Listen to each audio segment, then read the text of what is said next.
Welcome back. I am outside near my garden. I thought I'd do a mid-ish season update. It is the beginning of June, so we have about June, July, August, and maybe September left of gardening.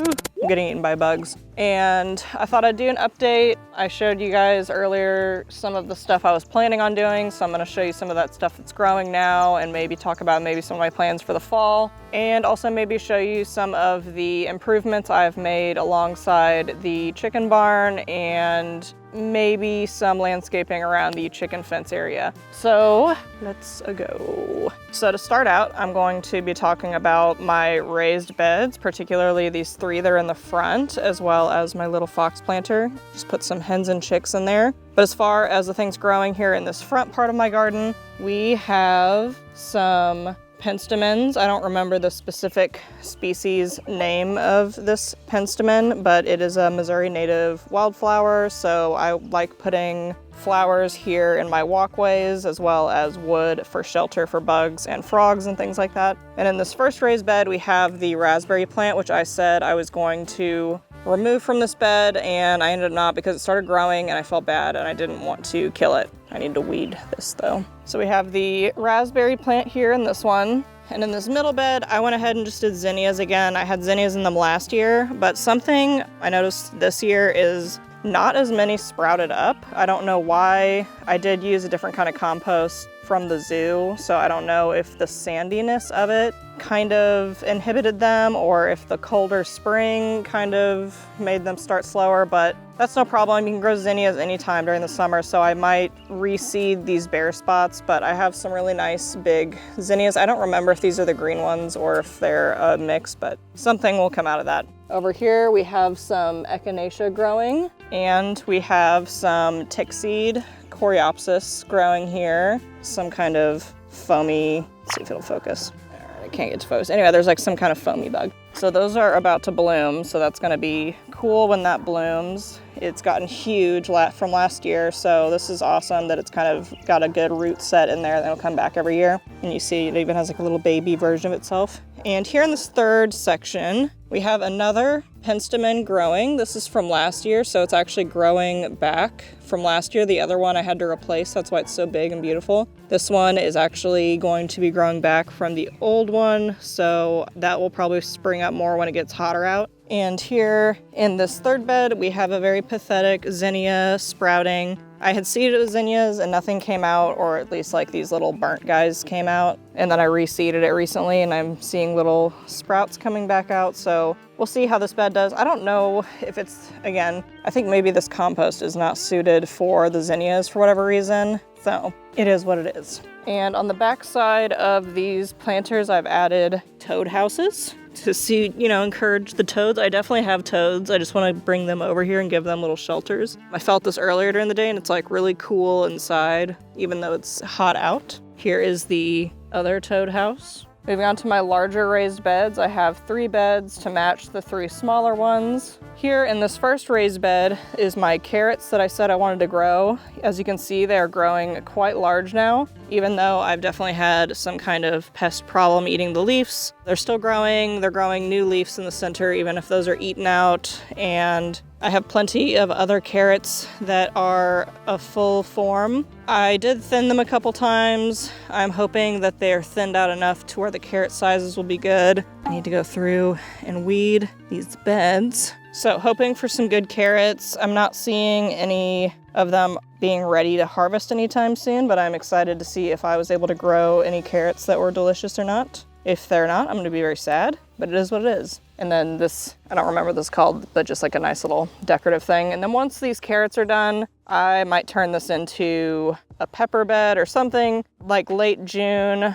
July, some vegetable or something that would be well suited to be planted during that time. So, and here's Jack. Our second raised bed is my tomato/pepper bed. We have the king frog, and I have decorative flowers in this one as well as marigolds. And I have a bunch of different species of tomato. I originally planted tomatoes that I had seeded myself, but a chicken got out and tore them all out. So I had to go to the nursery and I bought different tomatoes. So I believe this is my cherry tomato. It's already flowering. I don't know if I should let it flower, but I think I'm just gonna let it do its thing. And then these are all three, I don't even remember which one's which, but they're all three different species of tomato. One should be striped, one should be black or purple, and I don't remember. I think the last one's just a basic red tomato. And then here in the front, I have 2 pepper plants. This one's doing better than the other one. It's flowering, ready to put on some peppers. This one was torn up by the chicken, but I left it because last year they did that and they did well after they came back. So I'm just going to let it do its thing. It seems to be growing still. So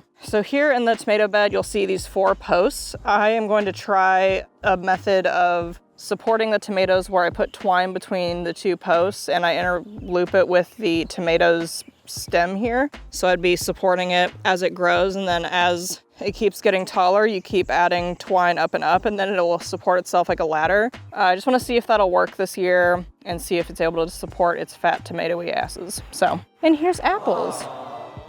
Our last raised bed here is exactly the same as it was in the spring, except now overgrown. It is my strawberry chives bed. I got some strawberries out of it this year. I let the chives go, so they got crazy. So that may have affected the strawberry production, but we have nice, big, leafy strawberry plants that also need to be weeded. So as you can see, I got these big leafy strawberries, a couple rotten little tiny strawberries. I think next year I'm going to try and focus on how do I get these to produce bigger, better strawberries, or if just genetically these strawberries aren't meant to do that. But I do think they are much healthier this year than they were last year. The size is much better. So maybe next year the fruit will be better now that they're super established in this bed. And I need to get these chives under control, even though the bees and butterflies did seem to like the chive flowers. But here's more strawberries hidden inside the chives. This one's like growing super tall to reach the sun through the chives. So,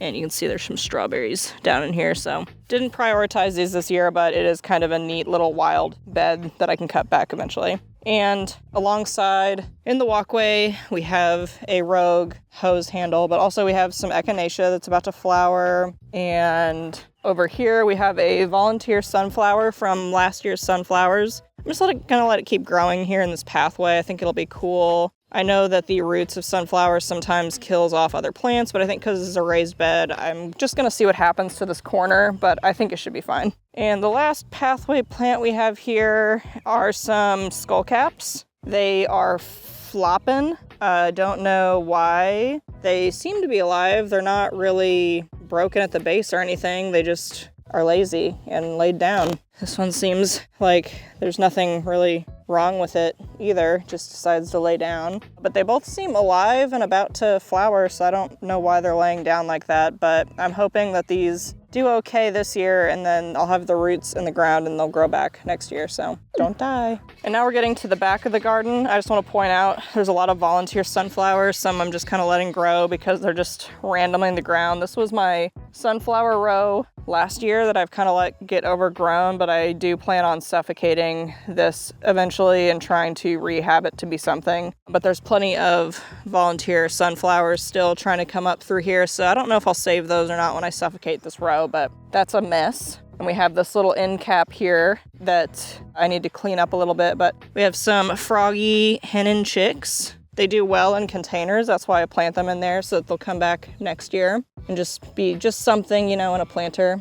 And then here's my experimental log situation. I have all these cut logs and I put dirt in the holes and rotted parts, and I'm growing some zinnias that seem to be doing okay, especially this one. I have one little sprout growing there, but I think it's too shallow there to grow much. So I'm gonna workshop that and see if I can't get something to grow in that shallower section. And then I have this center log one that I was hoping to plant stuff in every year. I have some little burnt zinnias in there. I just think that because it's in wood, I don't know if it's drying apples. Excuse you.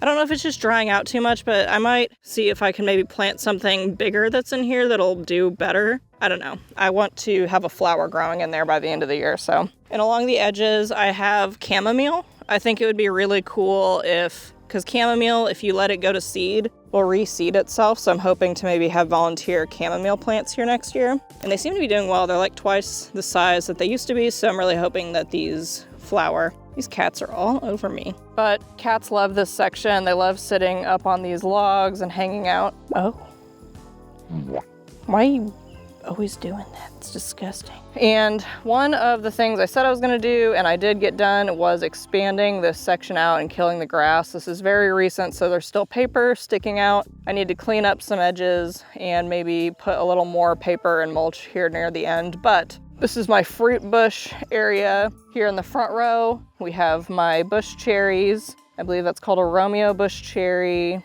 That's from last year. This is my newest addition, which is a Carmine bush cherry and another Romeo bush cherry from last year. You can see this is how big those were last year, and you can see how big they've gotten in just 1 year. And they did fruit this year, not a lot, but some, and I got to try them, and they're a nice tart little cherry. Very nice. Here in the next row, we have my fig row. So this is a new bush I bought this year. Next door, we have the tree that I cut down, and it's growing back to hopefully become another bush. I was told that in the winter or the fall, it's good to cut these down and then cover them in mulch so they'll survive, and it seems to be coming back. So I am curious to see if after cutting it down and letting it grow back, if it will fruit again. And if it does, then that might be something I continue to do. And if it doesn't, then I will not cut it down again. But in the meantime, at least I have that new bush and another new bush here on the other end. But here is another fig bush from last year that came back. So you can see how different it's acting. So I don't know. I'm really curious to see if that'll become a bush or if it'll stay a tree. But this will definitely be a bush, just like this other new one I bought, who is another fig bush that I hope to get some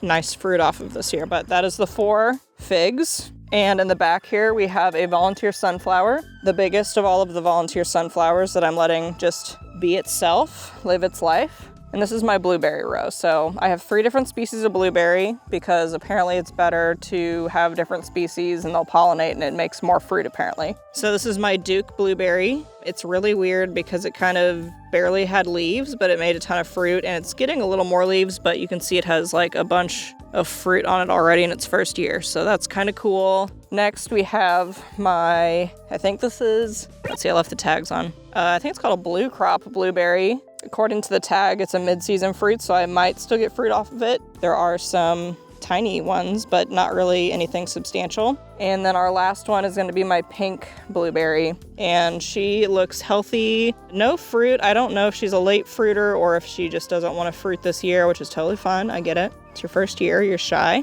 So that is my fruit bush section for now. I know the spacing probably gives more experienced gardeners a heart attack, but I'm trying a kind of compact method of keeping them all together, but then maybe trimming them up, and we'll just see how it does. You gotta try stuff, and this was a lot of effort to get it mulched out. So last but not least, I will show you some of the border plants I've done around the chicken area. I really have this idea of wildflowers all around the chicken fencing. It's gonna take a lot of work and time, but I will show you what I have going on right now. So what I did is the same as I've done for the garden. I put paper down and then put dirt on top, and then I seed it. So this section, for whatever reason, is pretty meh, but I do have some poppies coming up. I put a native wildflower mix down that had some non-native annuals in it, but that's okay because they're annuals. And then the perennials that are native will come up probably more or less next spring. But for whatever reason,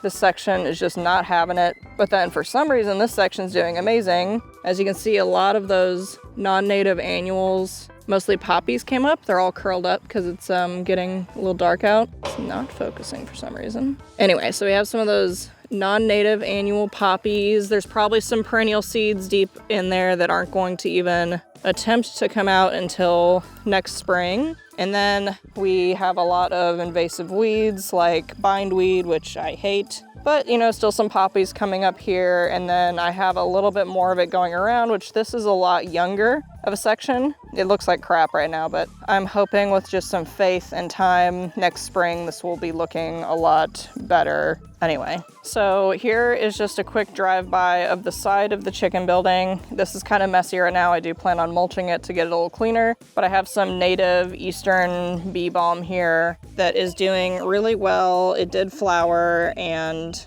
die back a little bit. Not die back, but it flowered and got spent, and then I see some really healthy leaf growth. So this area in a year or two is going to be a super tall section of bee balm, which is a great little herbal plant you can make into teas and also is good for pollinators. And I'm also in the process of planting some native flowering 9-bark shrubs. This is the Autumn Brilliance variety, or Autumn Jubilee, I can't remember. Let's see, Autumn Jubilee, or Amber Jubilee. So it's called Amber Jubilee. It is native to my area, and it's really good for pollinators, and it's really pretty, and it would be low maintenance for me in this area. So just something to cover up the side of this building that would be beneficial. You can see I got this one done, and I planted some irises someone gave me, but they're looking really bad, but next year they'll be great. And here I am putting in my compost system that I talked about. I decided to just go with a prefabbed metal one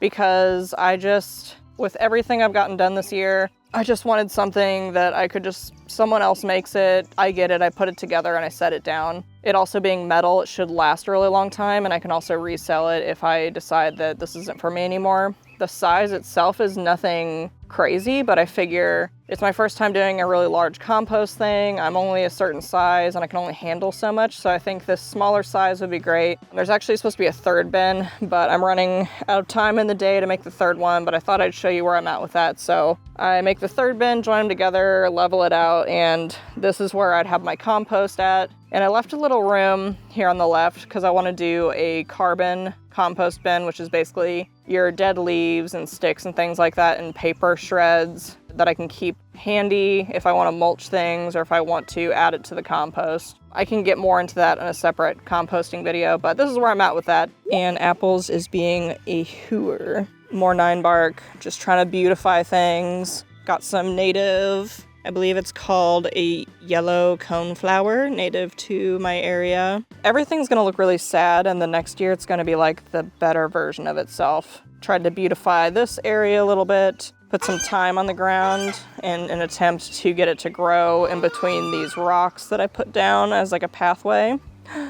Jack. So some of the thyme's doing great, some of it not so much, but we'll see. And I have this section of hydrangeas that is not doing good because a deer keeps harassing me. So here's my sad hydrangeas. And there's a stick over there that's supposed to be a hydrangea. That's why this cage is around this one, because it just needed to not be assaulted to survive. So I don't know. So this is the actual last but not least. I know I said that earlier, but I forgot about the kitchen herb garden. So here on the ground, I just have some black-eyed Susans, just to have some flower stuff coming up there in that random corner. I have some nasturtiums. This is my anise. It's like a licorice-y smelling herb that I put in this planter. I thought that would be a nice little herb. Some very sad nasturtiums. I put them in and they immediately looked sad and died back, but they seem to be coming back. Then I have some catmint, the non-invasive kind, because the seeds are sterile.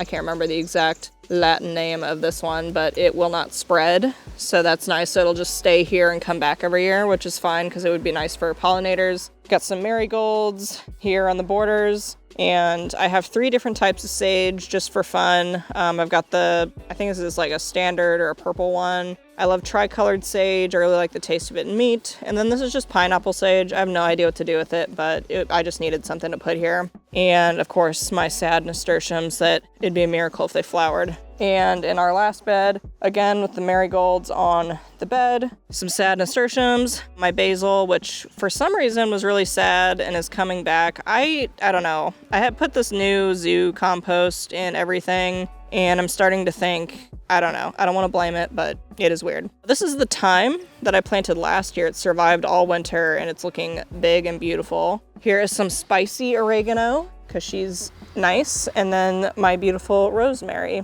So there you have it. That's where my garden is right now. Nothing's really producing much. It's kind of in this middle growth phase. We are about to get into our first week or so of being in the 80s and up as far as weather goes. So I think that heat is really going to help accelerate some of the growth of these plants and get everything flowering. I'm really looking forward to when stuff is flowered, whenever things are kind of robust and actually producing. I have a bunch of projects out here I want to work on. I feel like I've accomplished a lot this year, but there is still a ton more I'd like to do. Obviously, the greenhouse may not be a this year project. We are finally getting the compost in. We have finally established these beds and expanded into there. I'm already thinking of my fall projects, so look out for that in the future when I kind of share my fall plans or maybe just go over some of the things I've executed. And here is Apple's desperate for my attention. And we hope that your garden is going well this year, and we will see you in the next video. Now give them the tax, Apple.